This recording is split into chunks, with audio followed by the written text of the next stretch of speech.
La musica, anche quella non prettamente religiosa, avvicina a Dio.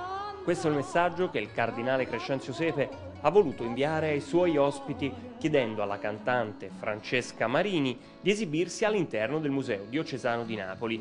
La giovane artista si è esibita cantando alcuni brani del suo lavoro Anime Napoletane, volume secondo, una raccolta di canzoni scelte senza una logica filologica o temporale, ma adatte alle doti vocali e stilistiche di Francesca Marini.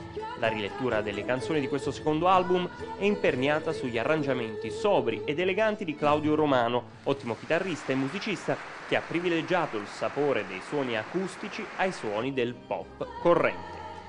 Una serie di concerti per i ragazzi delle scuole di Napoli, invece, musica classica ma non solo, servirà ad avvicinare i giovani studenti ad un mondo affascinante ma spesso sconosciuto. Il progetto, voluto e sponsorizzato dall'Assessorato al Lavoro, Istruzione e Formazione della Regione Campania, è stato presentato nel foyer della RAI di Napoli da Francesco Pinto, direttore del Centro RAI Partenopeo, e da Gaetano Russo, direttore artistico della nuova orchestra Scarlatti.